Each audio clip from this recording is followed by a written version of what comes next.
Did it again this week. I never introduced myself. I just grabbed the microphone and start talking. I assume everybody knows who I am, but I'm Robert Sitton. I have an Edward Jones office here in Atascocita. Was fortunate enough a few years ago to be elected to the school board, and I also serve on the Chamber Executive Committee and the Chamber Board of Directors. So really active in the community. These Bizcoms are very dear to my heart. I'm very passionate about the fact that we're able to bring the schools back to the center of our communities as a focus, and then bring the business community in so they can see all the good things that are happening. And that's a great segue to our first speaker. We're going to start, as we always do, with a kind of a state of the school talk. And I tell you what, if there's anyone in Humble ISD that has some good news, it's Atascocita High School. Mr. Daniels came in last year and didn't know what he was getting into, and I told him a second ago, I said, can you tell them all to quit going so deep in the playoffs, because it's hurting my business. I'm out of the office too much. So without further ado, Mr. Bill Daniels, principal. Thank you very much. A school is an organization, and sometimes we want to think of it as a business. It is much more like a farm than it is a business. You put out some fertilizer, you water the crops, and you let them grow. And your students, as they grow, they achieve. And one of the things I wanted to build here was a culture that promoted excellence and promoted self-esteem among the students. And self-esteem, sometimes we forget, is not something we attain without achievement. And so we must achieve and we must do things to gain self-esteem. So this year we have been successful. And I usually can rattle it off the top of my head, but I had them make me a poster with large font because I'm not as young as I once was. But let me give you a short list of what we've done this year. Let me turn off my radio. We're in the last 2 days of school. It's a little hectic. Our choir, usually have one choir compete. We had 6 choirs compete. All 6 were sweepstakes winners. Our cross-country boys were district champions. Our varsity cheerleaders were state champions and number 5 in the nation. Our football was by-district champions. Our boys basketball was regional finalists and top 8 in the state. Our girls basketball was by-district champions. Our boys tennis team won the district championship. Our orchestra won the national championship in Kentucky. Our band were sweepstakes winners. Our gymnastics was number 6 in the state this year. Our girls soccer were by-district champions. Our girls swim, we had a first-place state champion 200 free relay, and our team was 6th in the state. Our baseball is district champions and is still playing. They're in the top 4. They are going to the championship this week.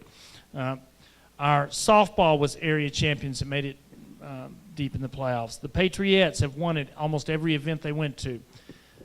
Journalism has an award winner and a national award winner. Our JROTC is a national honor school. Our cheerleading medium co-ed were state champions. Boys golf was state champions. Girls track, Ariel Jones won the 300 meters and was 2nd, 3rd in one of the others, so she is a state champion. Boys track, one of our young men who is still a junior was the area champion in the 100 meters. Theater, we have 2 students on the all-state crew. We have Sarah Martz is an all-state orchestra and all-state choir, and she won a $15,000 the Bill Cormack Award, which is the top award in the state for orchestra players. Our FFA has won awards in many, many categories. We actually have the 4th state, 8th national person in one of the French competitions. We hosted the National French Symposium this year. It was the 50th anniversary. Our Latin was 5th in sweepstakes and multiple awards. And finally, our integrated athletics, which is something we do with some of our kids, was 2nd in the district. So we've had a very successful year. And I see the pride, I see the culture at the school moving upward because of that pride. And I don't see anything but better things in the future for this school. I just want to thank the community for all the support you've given us. Thank you very much. Thank you. I'm going to go dismiss. As you can see, every time he comes in, normally he's leaving to go be the DJ at lunch. Today he's leaving to go dismiss school. But Bill, hey, real quick, as a school board member, I want to tell you how much we appreciate your leadership, not only for our children here in this building, but what you're doing in our community and the folks that you're bringing in from other areas to strengthen our community. We can't thank you enough for what you're doing.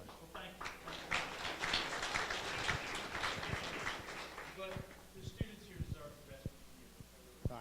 Thank you again. All right. We're ahead of schedule. That's good. That's good. So we can give the next speaker a few extra minutes, Trish, if that's okay. All right. So our next speaker, we're so fortunate to have quality leadership in our community with our state representative, Dan Huberty, who was a former school board member, and our congressman who still lives in our community, was a judge, and has so much passion for our community, so much passion for our citizens. And we're just grateful to have him in anytime we can. So I'm not going to steal his thunder. Without further ado, Congressman Ted Poe.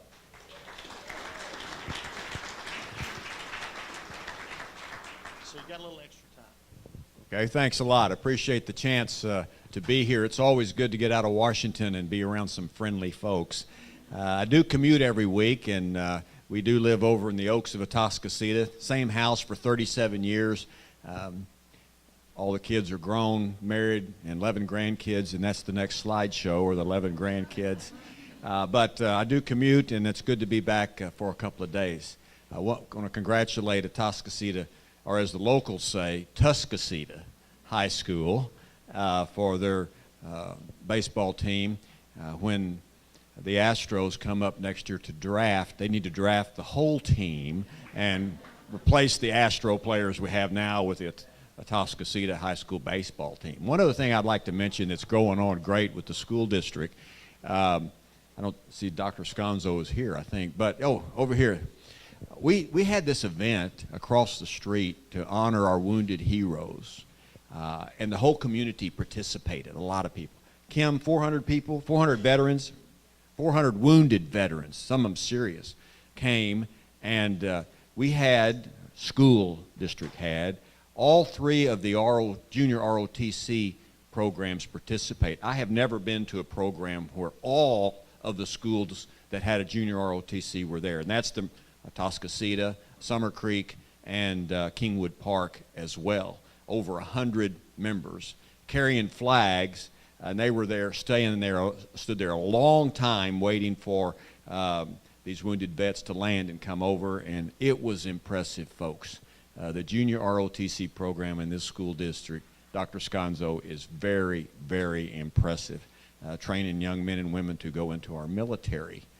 I want to mention a couple of things, and I will stop when I'm told to. You hear a lot about Congress. You're probably like most folks, when you don't get warm fuzzies inside when you hear about Congress, you know.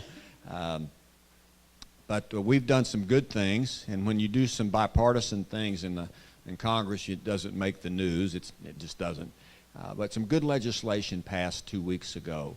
I was privileged to be the Republican sponsor, and then the co-sponsor was a Democrat from New York, Carolyn Maloney, bipartisan. Now, Carolyn Maloney and I don't agree on a lot of things. In fact, she doesn't even speak English, you know. She's from New York. She says, I don't speak English, but we use a translator to talk to each other. And it was a Justice for Victims of Trafficking Act that passed the House of Representatives 409 to 0 on a recorded vote. Very rare that we have those votes. And it deals with the scourge of human sex trafficking, minor children, in the United States. Houston, Texas, where we live, is the hub in the United States of international sex trafficking of minors.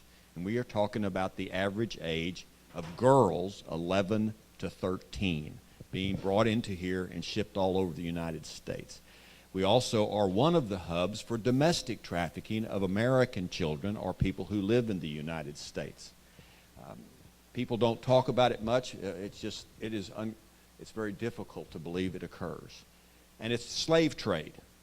Young kids are sold for sex, and they come to the United States. So we've done three things in the bill quickly. The trafficker, the slave holder, we're going to the laws have been increased to go after those guys. We're going to nail them to the wall and go around on the other side and bend the nails back, if you don't mind me saying that. It's going to punish those people for what they're doing to our children.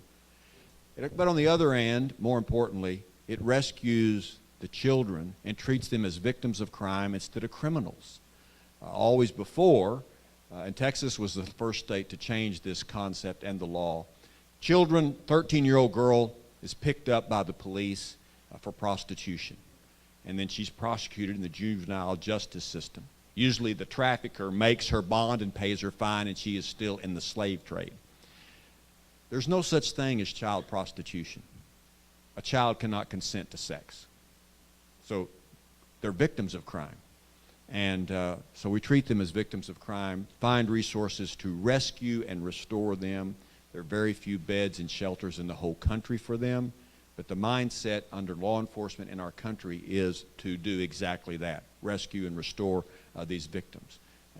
Very important. And we're talking about 100,000 kids a year are trafficked through the United States, 11 through 13.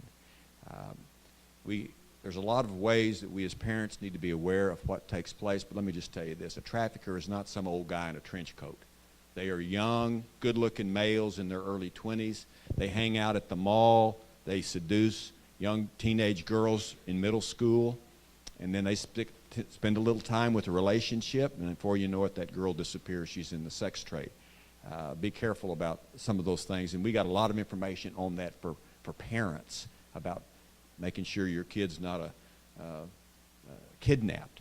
And the three types of kids are the runaways, the stowaways, and the throwaways that happen to our children. Anyway, rescue the victims, more, and also in the middle, the demand, the consumer. It's all driven by money, and primarily the men who buy sex of children in this country, they're going to be punished for their deeds. They're going to be treated just like the trafficker, and the punishment will be very severe. The days of boys being boys in this country is going to end because we're going to stop the demand. And there's a lot of money in it, second worldwide only to the drug trade, because children, unlike drugs, can be sold numerous times a day. So it includes minor sex trafficking of children, but also of adult women that have been forced into this scourge. So bipartisan, and we had a press conference this week. The governor was here, the mayor, Clear Channel. You'll start to see Clear Channel billboards throughout the state of Texas talking about this and helping victims to find an answer to their kidnapping by calling a number. Okay, a few other things that I want to mention to you. The Port of Houston, just so economically, let's understand the importance of the Port of Houston. Over 50% of our economy in Harris County is driven by the Port of Houston, 50% or more. 50% of our exports, because we're an export port, are driven by the energy industry, not just fuel, but parts of the energy industry.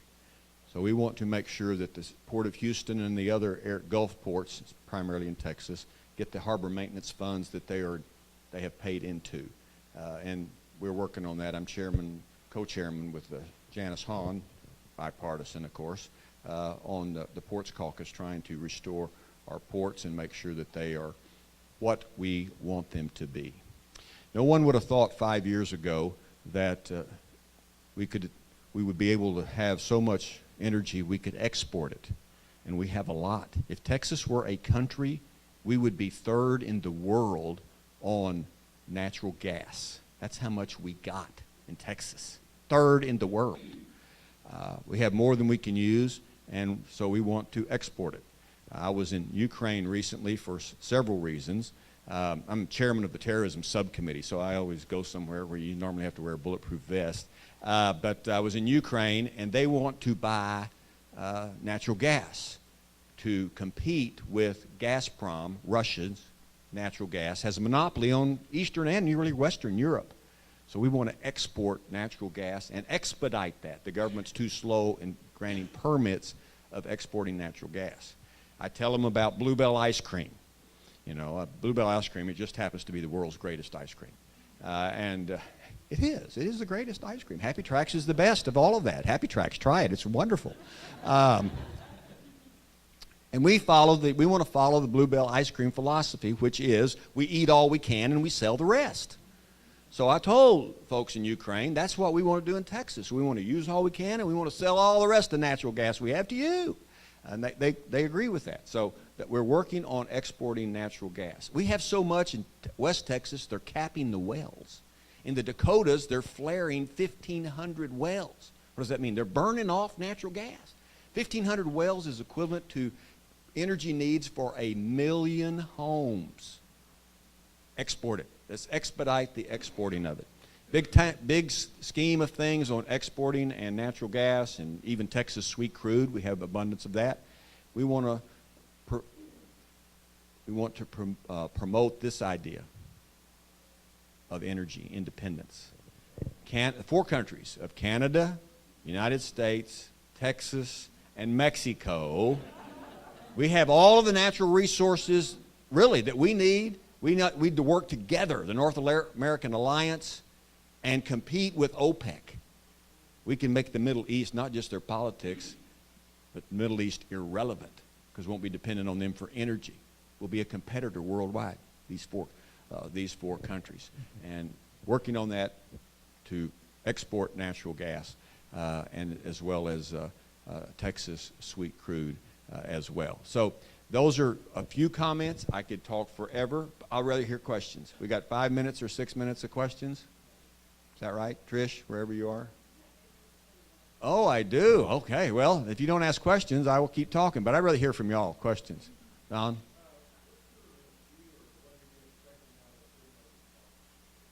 All right, Generation Park, I think it's going to be a good thing that happens right over here. Be good for this community. Get all of the permitting and requirements done. It'll be a good economic boom to all of this region of the state, but especially this region as well. Okay, I see a lull in the action. Yesterday we met with, okay, I'll come back to your question. You've all heard about the Veterans Administration. You've been on the planet, Veterans Administration and the problems that they're having. So we had an open house, so to speak. We invited all the veterans in our congressional district that had a problem with the Veterans Administration just to come over. And we spent 3 hours with everybody that wanted to walk in. We had my DC staff was down here and talk about their specific problems that they were having. And we're going to try to fix those on an individual basis. But it was astounding. One guy came in and said, the Veterans Administration won't give me my benefits because they say I'm dead. Okay, well, you're not dead. He said, yes, but they think I'm dead. I told them I wasn't dead, but can you help with that? So that's the kind of things we're having to deal with. This ought not to be, it's in a political issue. It's just an issue we have to deal with. My personal opinion is, okay, stop the problem right now of waiting in line so long. Allow veterans to go see a private doctor, a doctor they want to, give them a voucher. We're taking care of their medical needs and take care of their medical needs, and then work on the long-term solution. It needs to be run like the Veterans Administration needs to be run like a business, more efficient, just a business. We can fix it with that problem. Okay, question? Yes.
Okay, that multitude of questions. Let me just try to answer it this way. Where are these foreign kids coming from? They're coming from everywhere. Primarily, they're coming from Central America, through Mexico, and they're smuggled up through Mexico.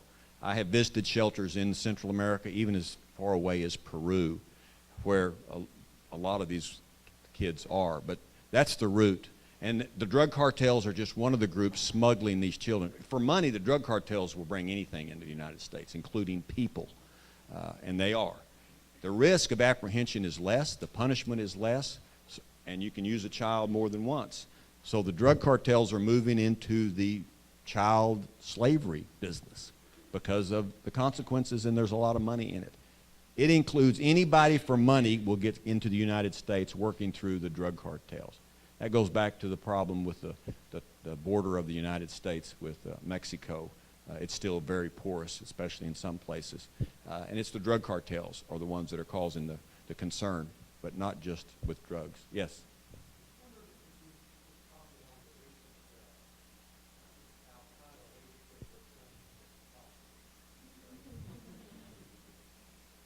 How many minutes do I have? 2, 1. Yes, I will comment on that. You know, once again, I'm chairman of the terrorism subcommittee. The law requires that before a person is released in Guantanamo Bay Prison, specifically, that Congress must be notified 30 days before the release, and the administration, whoever it is, must explain to Congress why it's in the national security interest of the country to release this prisoner. None of that happened. This is not an old bill. It's a recent bill. It was passed by Congress last year, signed by this president. We passed this bill to prevent what happened, even though it happened. I had been to Guantanamo. Let me tell you, these people in Guantanamo are the worst people on earth. They are. They have killed a lot of folks, are responsible for it, because it's the leadership. And it's not just people of the West. They've killed, responsible for the deaths of a lot of Muslims throughout the world. That's why we have Guantanamo. That's why they're there. There's no other place to put these war criminals. So a deal was made. I think it was a bad deal to bring back an American soldier that was a captive, and we traded 5 times 5 individuals. So the law was violated 5 times, in my opinion. You're going to hear more about it. But both ends, who this person was that was released, and more about these individuals in Guantanamo. We're going to have a lot of hearings on all of this stuff. My subcommittee on terrorism will have a hearing in 2 weeks, and we hope to have some people that are knowledgeable about Bergdahl coming forward and testifying about this. So it's not over. I think it was a violation of the law, and it was a bad deal anyway. And to release these people, to see, they're going to continue. They haven't gotten rehabilitated while they were down in Guantanamo. They have not. They haven't had enough yoga or whatever. They haven't gotten rehabilitated. No offense to yoga people, okay? One more question. We're about out of time. Yes, sir.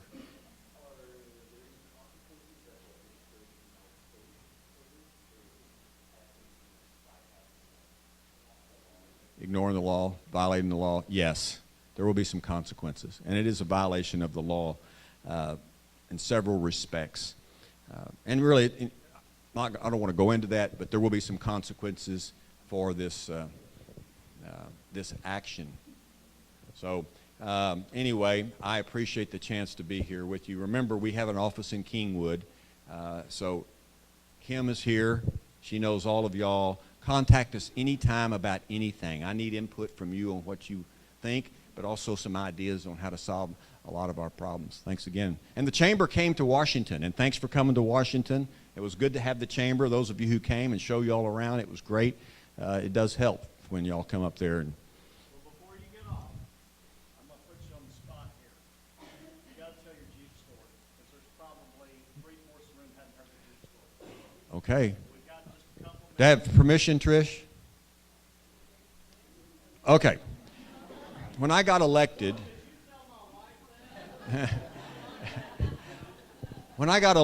I took my Jeep to Washington, D.C. I hadn't, anyway.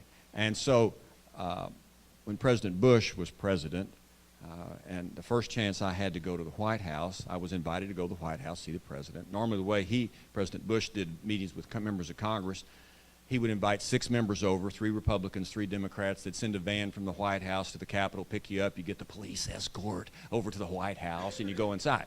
I didn't want to ride in the van. So I called the chief Secret Service guy and ask him, can I just drive my vehicle? And he said, sure, but you can't park on the White House grounds. Security. You got to park down on the end of Pennsylvania Avenue and walk up to the White House. No problem. So I drove my Jeep, parked down there on the end of Pennsylvania Avenue, walked up to the Secret Service guy at the guard shack, and he said, Congressman Poe, really, there's no one else coming today. If you want to go get your Jeep or go get your vehicle, I'll let you through, and you can park up here on the side of the White House, on the right side. And I said, do you see what I'm driving down there? He looked down the street and started laughing. See, my Jeep is not just a regular Jeep. It's a Wrangler. It has 35-inch tires on it, 6-inch lift, makes it real high. Has a Flowmaster on the back. Those are the 2 big pipes that make it sound like a Harley Davidson. Has 6 floodlights in the front. Never know when you'll see deer in Washington, D.C. And it has a bumper sticker on the back windshield that says, Texas is bigger than France. And it is. So I go get it, and I come in, they open the pearly gates, and I drive up, but I didn't go to the right. I got that right-left thing mixed up when I was a kid, never got it right, so I went to the left, and I parked in front of the White House, right under the portico, where you've seen that on TV. I just parked my Jeep there. And so I always parked there while President Bush was president of the United States. And right before he left office, after President Obama got elected, and before he took office, I went to see the president, parked in front there, going through the front door. President Bush is walking across the lobby, and he stopped me. He said, hey, Teddy. He calls me Teddy. I prefer you not do that. He said, Teddy, did you bring that Jeep today? And I said, yes, Mr. President, I always drive my Jeep. He said, let me tell you something about that Jeep. It has an oil leak, and now there's an oil spill on my driveway. It's depreciated the value of the White House. You better get that fixed before President Obama gets sworn in. I said, yes, sir, I'll take care of it. Of course, I never took care of it. But anyway, that's the Jeep story. Thank you. Thank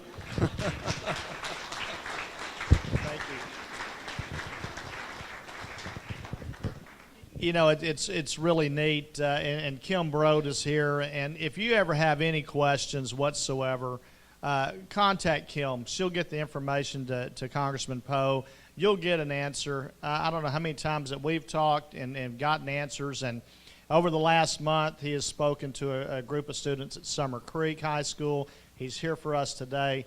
Folks, use him. If you've got questions, if you've got comments, talk to him. And not just the bad stuff. Tell him what a good job he's doing every now and then, too. That's the one thing that, as elected officials, you get all the complaints, you very seldom get the pat on the back. And I tell you what, hats off to what he's doing in Washington for us. Okay, so with that said, we'll go to the next one. And we have our superintendent of schools, Dr. Guy Sconzo.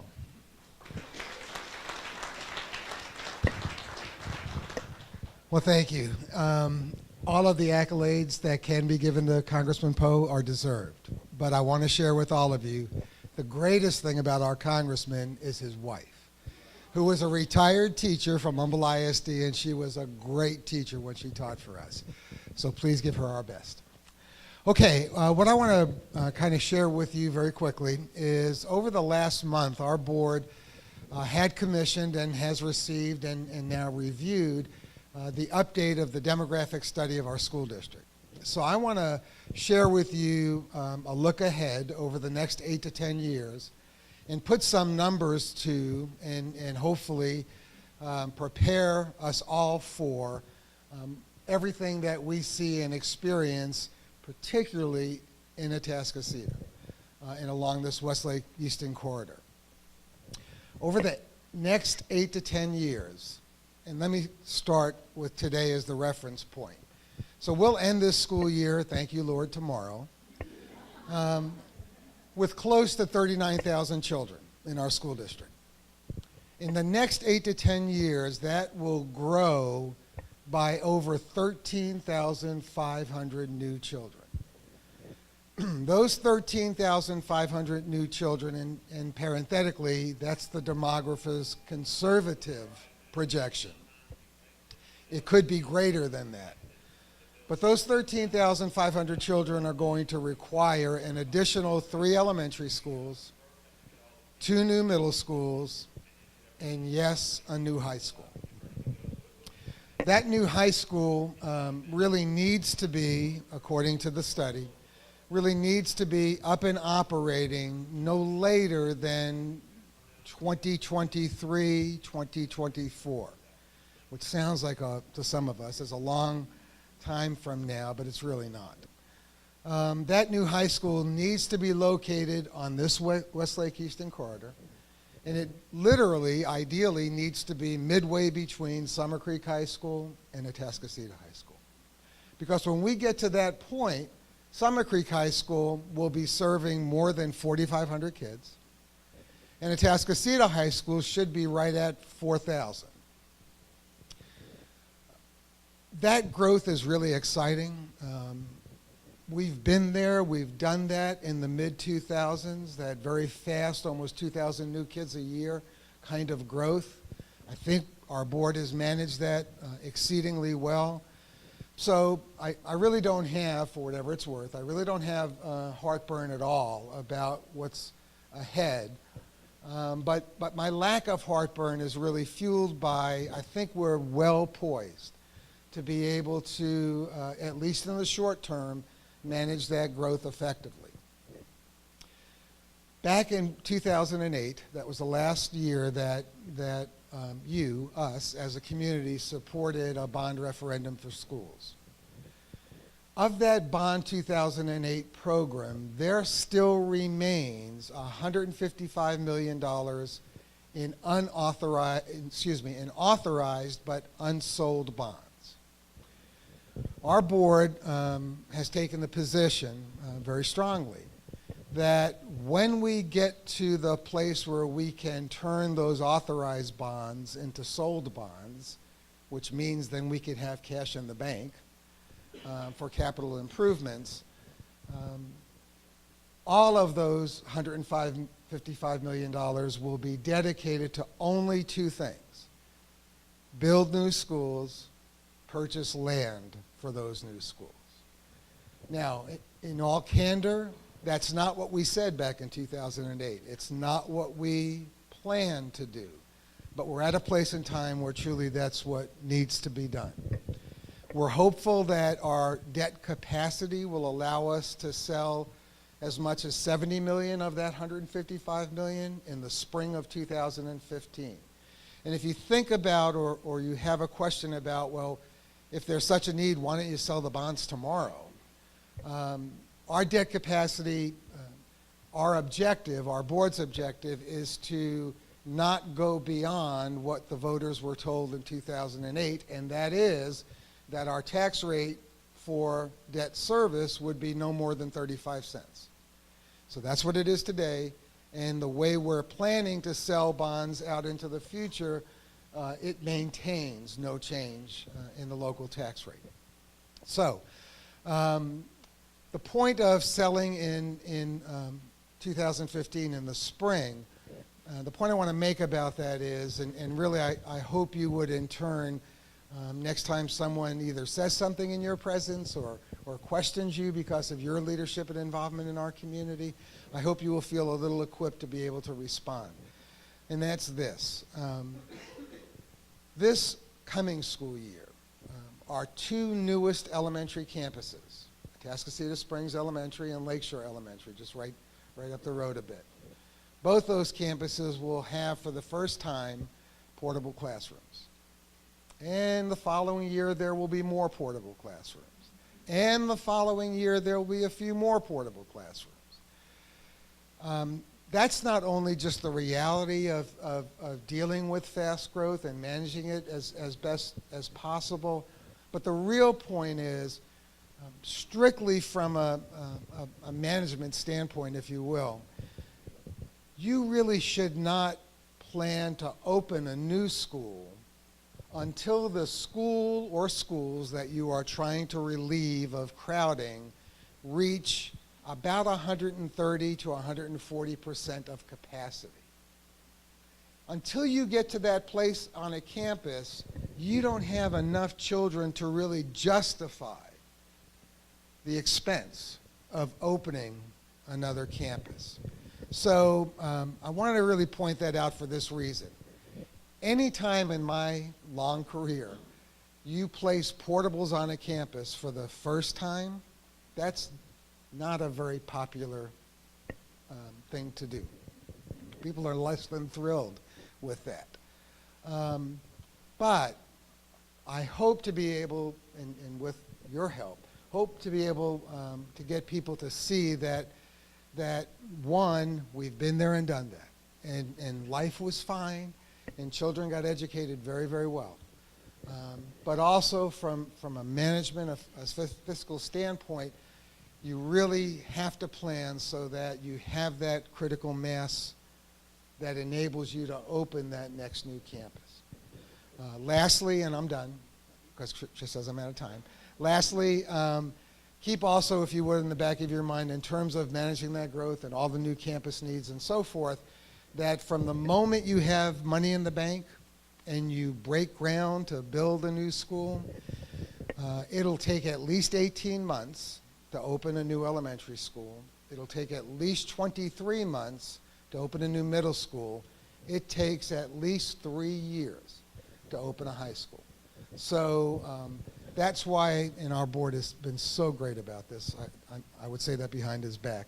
But that's why you really have to, the board has to look out into that future and in as well-informed way as possible, plan out into the future so that when the schools are really needed, we have the ability and we're ready to get those doors open for all of our children. So I guess there are no time for questions, which I did purposely. No, but I hope everyone knows that you can always call me, email me. I'm happy to respond to any concerns or questions that anyone may have. Robert, thanks. Thank you. You know, I want to add one thing before we go to the next speaker. And when we're talking about the debt of the school district, if you look at our bond schedules, a certain percentage are due to be paid off in 10 years or less. But almost, and I say almost 100%, because we have one small issue of bonds that are due to be paid off in 21 years. But outside of that, everything else that we have is due to be paid off in 20 years or less. So we're in a really good situation, a really good place as far as our debt to equity is, the appraised values versus our debt and so forth. So we're in a good shape. We're waiting for capacity to be able to start moving forward with some of these other things. So where are these people coming from? Where are they going to stay? So we are fortunate to have, and I forgot your first name. I know I did. Nicole. I wasn't going to say Miss Zimmerman, but Nicole Zimmerman with the Groves coming in and going to talk about the development that's occurring not too far on the other side of these woods out here. So Nicole, there you go. Did you get your presentation? Perfect. Sounds good. Thank you very much. Nicole Zimmerman with the Groves.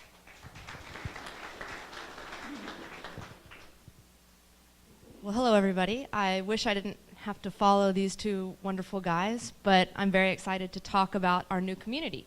Again, I'm Nicole Zimmerman, and I'm with Crescent Communities. We are excited to be in the northeast side of town. So we can get started here? Yeah. So we've owned this piece of property since the end of 2012, and really the first almost 18 months were spent in visioning and trying to figure out what we could really do to make this property special. Our vision statement, if you will, that we came up with was create a natural refuge in Northeast Houston where a diverse community comes together to engage in a lifestyle that is inspired by the outdoors, by well-designed places, and by each other.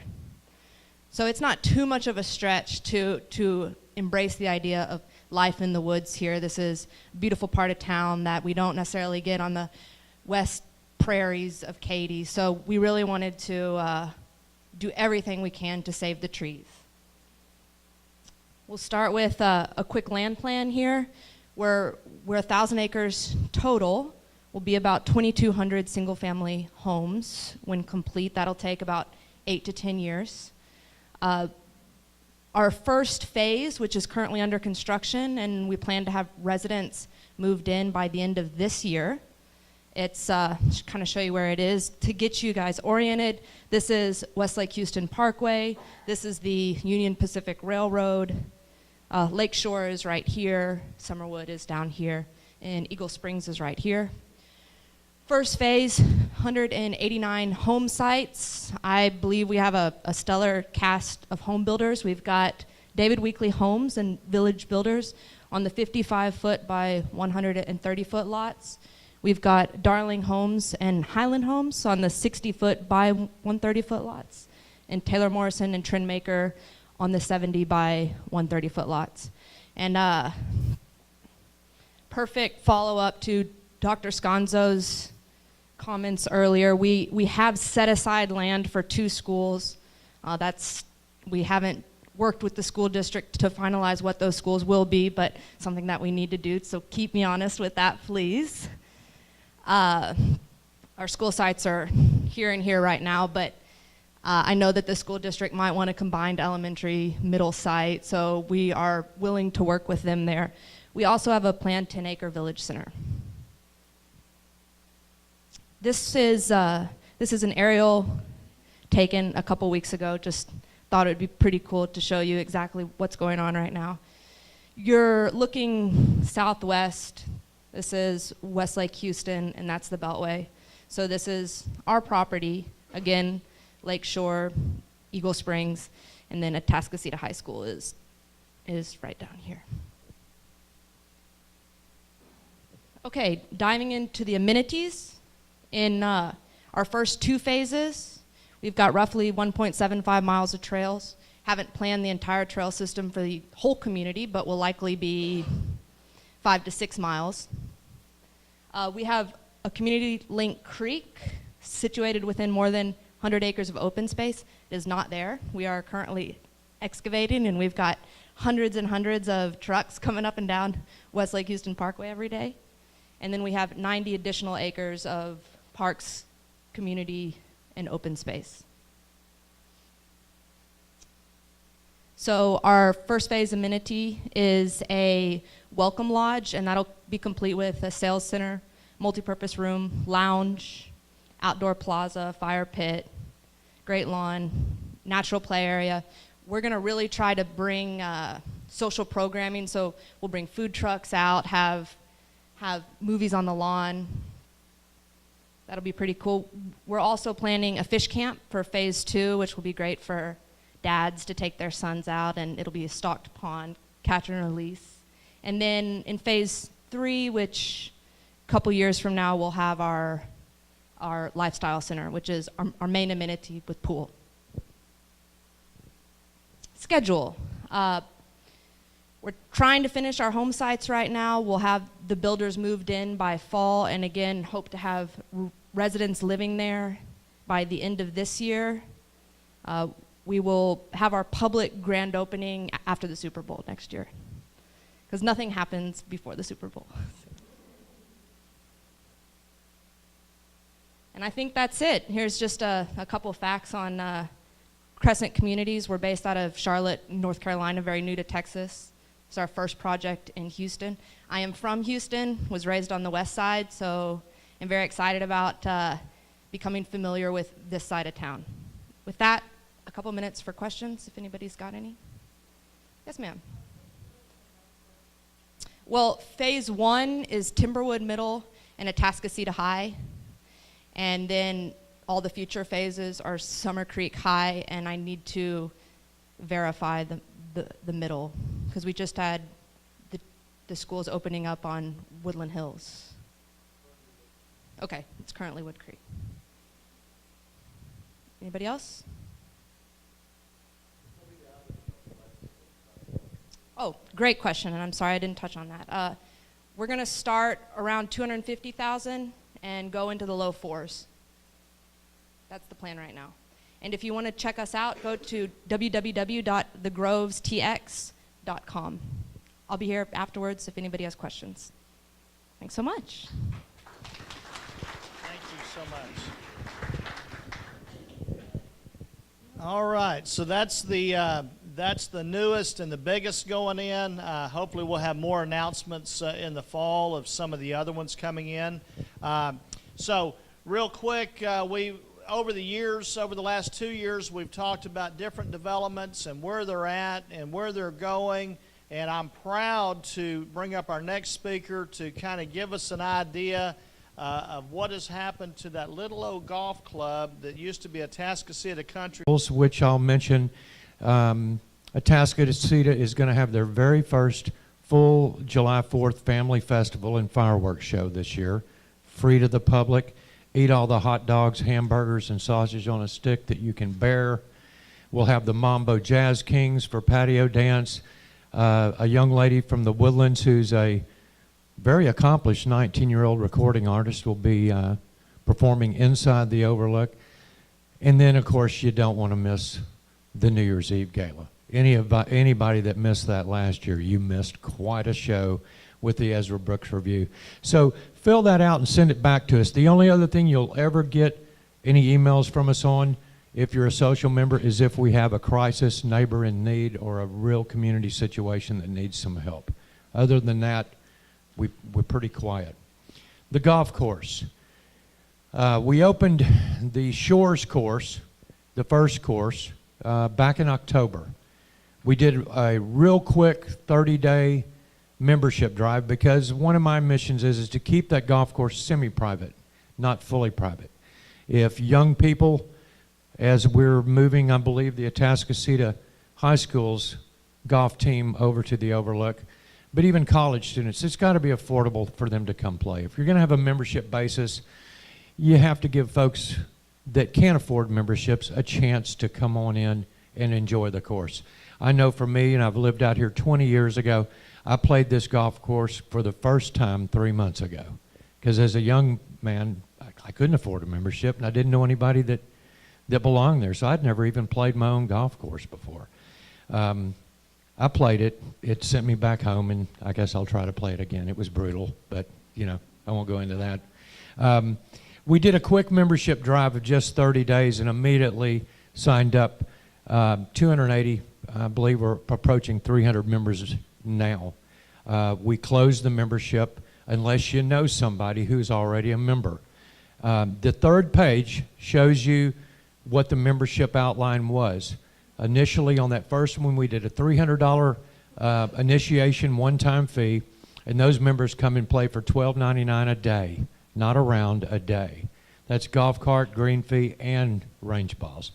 Right now, Jack is doing between 300 and 400 rounds a week on 9 holes. They play it twice, 3 times, 4 times, play it till they drop.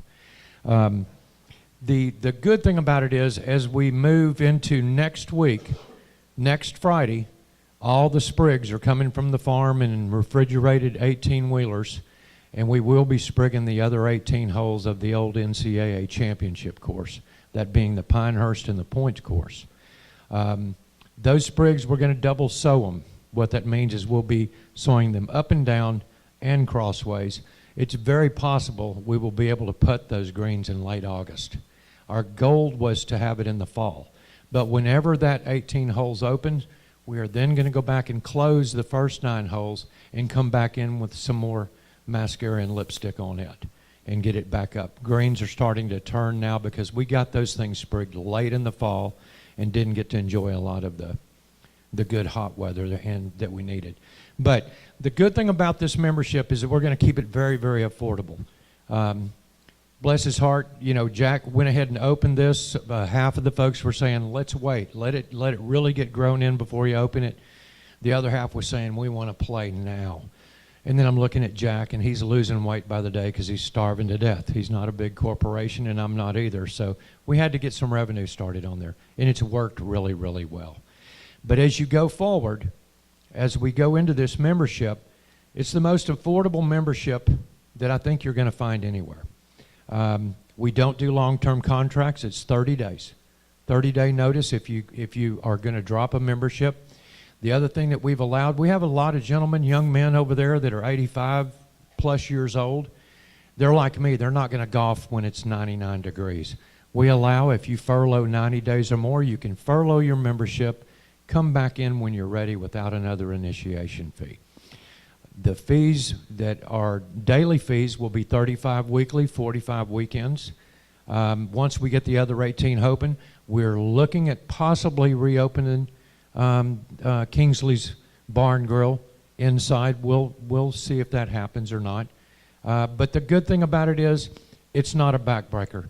It's very, very affordable. And even from the membership standpoint, it includes everything. So get your social memberships, send them over to us. We'd love to have you come out and enjoy a great evening with friends and family. You can reserve as many spaces as you want, and we'll even seat you all together. Thanks, Trish. Thanks, Robert. Thanks, Kevin. All right, we're about done here.